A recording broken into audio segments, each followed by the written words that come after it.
social media could delay or derail naturalization. This one sounds sensational, but we've seen it happen. USCIS is reviewing public digital footprints. If your online posts question your loyalty to the US, express allegiance to another nation, or joke about immigration fraud, those may come up in your good moral character review. Right now, Big Brother is not just watching, he's screenshotting.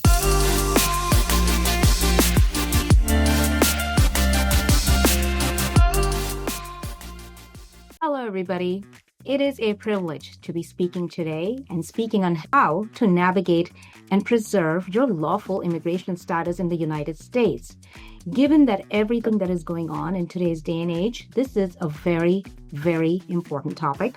And today we'll be focusing on protecting your green card in the year 2025 and beyond, a topic that's not only foundational to immigration practice, but under the current administration, deeply personal for millions of lawful permanent residents who have built lives, careers, and families here in the United States. To open this topic, I want to highlight that it is important that you realize the green card is not permanent in the absolute sense. It is a conditional right. It is a legal status that must be maintained through compliance, presence, and good moral character. Now, what it means to hold a green card. I'm going to quote directly from USCIS. A green card, or a permanent resident card, grants the holder the right to live and work permanently in the United States. However, this right is contingent.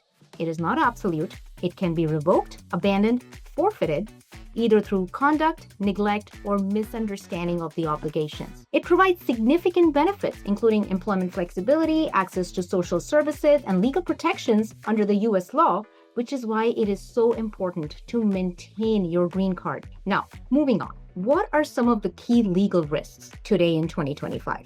Let me outline some of the core legal vulnerabilities in maintaining your green card status. The first one, an extended absences from the United States. Regulations make it clear that an LPR may have deemed to abandon residency if they have undertaken any trip abroad over 6 months. This may trigger scrutiny. A trip over 1 year without reentry permit often results in presumptive abandonment. As of 2025, CBP, which is also known as the Customs and Border Protection, have increased reentry questioning, especially for trips linked to overseas employment or family caregiving. We always advise clients to maintain U.S. ties, have an active lease, keep your job, have U.S.-based bank accounts and utility bills, always pay your taxes, and always document your intent to return. Speaking of taxes, failure to file U.S. taxes can also be an issue. IRS classifies green card holders as U.S. tax residents.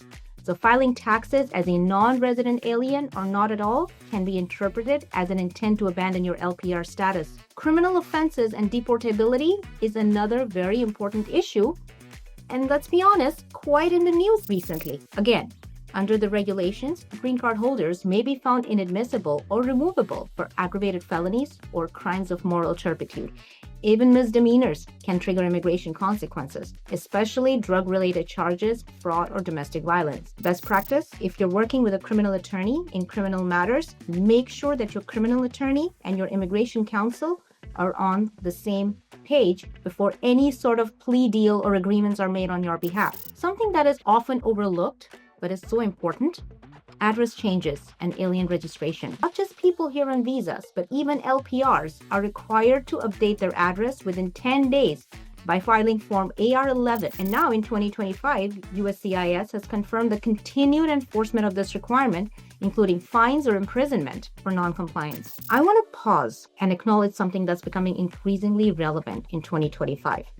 Misinformation. If you've been online or even just casually tuned into immigration discussions on cable news or TikTok, you've probably seen headlines like, "Green card can be canceled if you travel too long," "Immigrants being detained at airports even with green cards," "USCIS using AI to deny green cards automatically," "TikTok post gets green card holder denied US citizenship." These headlines create fear, but our job as attorneys, scholars, and advocates is to cut through that fear with facts. Let's take a few of these headlines one by one and unpack what's really happening beneath the surface. Let's go with the first one. Green card holders at risk as border agents crack down in 2025. This one's making rounds, especially with the surge in travel post-COVID and post-election. Yes, It is true that CBP officers are scrutinizing long absences more than ever before. And yes, we have seen green card holders pulled into secondary inspection, asked about jobs, leases, even grocery bills. But this is not a new law. The law has always said that if you spend more than 6 months outside the US, your continuity of residence can be questioned. Spend over a year outside without a reentry permit, you've likely triggered abandonment. The only thing that has changed is enforcement. It is more aggressive now. Next, USCIS using AI to deny green cards without human review. Scary, isn't it? But only partially true. In early 2025, USCIS confirmed that it's testing an AI-powered case triage system. This doesn't mean a robot is denying green cards, but it does mean certain employment-based or high-volume categories are being flagged for denial if key documents are missing, without issuing an RFE. What does this mean? You must submit cleaner, more complete applications from the start. The let's fix it with the RFE approach may no longer work in some cases. Next, IRS now flagging green card holders living abroad. Now, here's one that deserves more attention. In February 2025, the IRS launched a new compliance initiative targeting green card holders who haven't filed taxes in 2 or more years. These cases are now being cross-referenced with DHS data. Let's be clear. Under the IRS rules, if you have a green card, you are a U.S. tax resident, no matter where you live. Filing taxes as a green card holder is important and absolutely necessary, and not filing them can raise abandonment red flags, not to mention IRS issues. Social media could delay or derail naturalization. This one sounds sensational, but we've seen it happen. In today's world, USCIS is reviewing public digital footprints, especially in naturalization cases. If your online posts question your loyalty to the US, express allegiance to another nation, or joke about immigration fraud, those may come up in your good moral character review.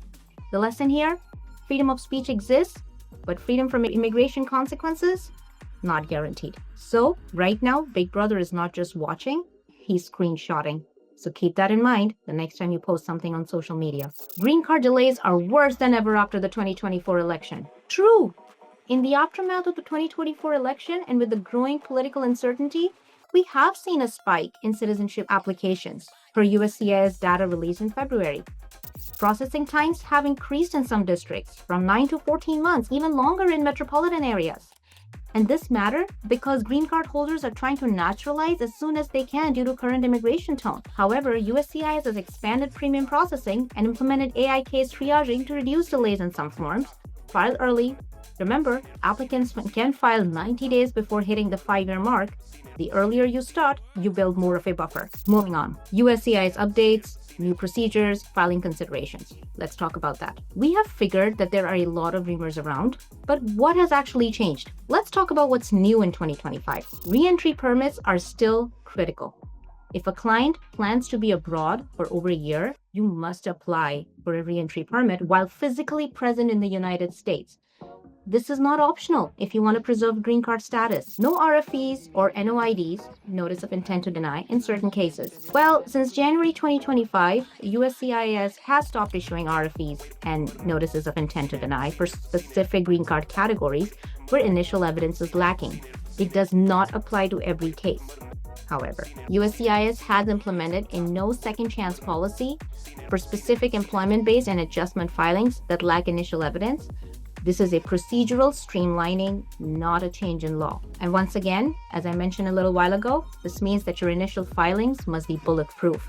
You cannot depend on, we'll fix it with the RFE approach. Automatic 36-month extensions. What does that mean? An unexpired green card does not cancel LPR status, but it does create problems with travel, employment, re-entry.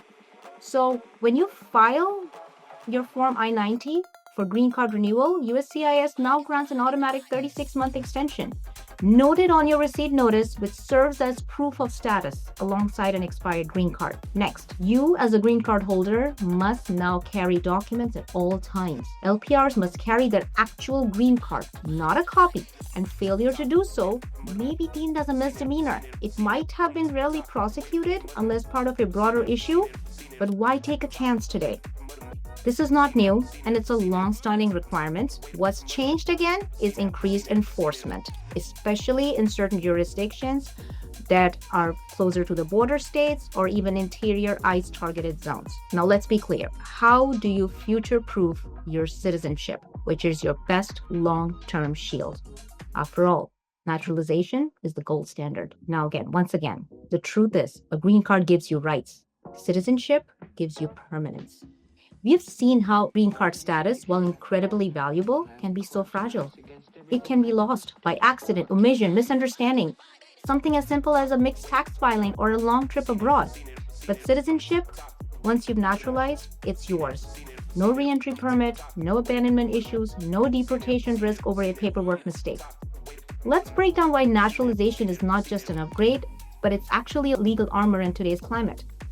It's your protection from deportation. This is one no one likes to talk about, but everyone needs to hear.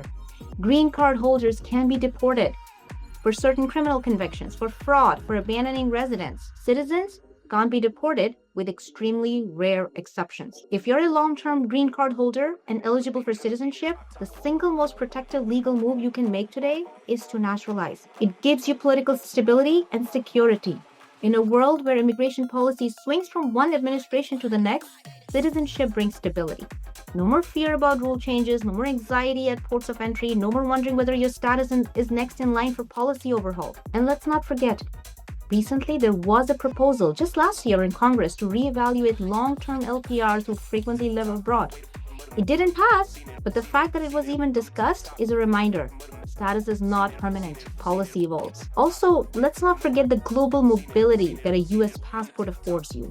The U.S. passport remains one of the most powerful in the world today, granting visa-free, visa-on-arrival access to over 180 countries. For clients with international business, family abroad, refugee histories, this is a game changer. Even the re-entry becomes smoother. U.S. citizens don't wait in secondary inspection. They are not questioned about tax returns, home addresses, intent to abandon, and most importantly, it gives you the right to vote and be heard.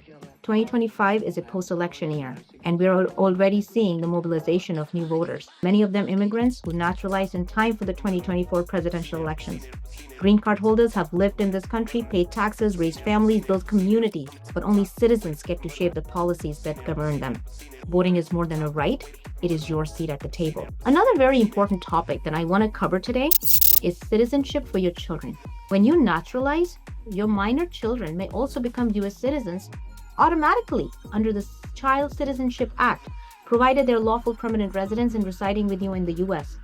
This one step can secure an entire family's future for generations. Most green card holders can apply for citizenship after 5 years or 3 years if you're married to a U.S. citizen, provided you meet continuous residence, physical presence, good moral character.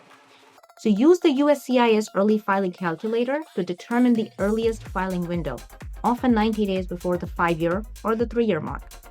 In 2025, citizenship not only protects against deportability, but it also removes the stress of reentry scrutiny and allows for a U.S. passport, a key benefit in an increasingly restrictive global landscape. Finally, I want to discuss some travel tips for green card holders.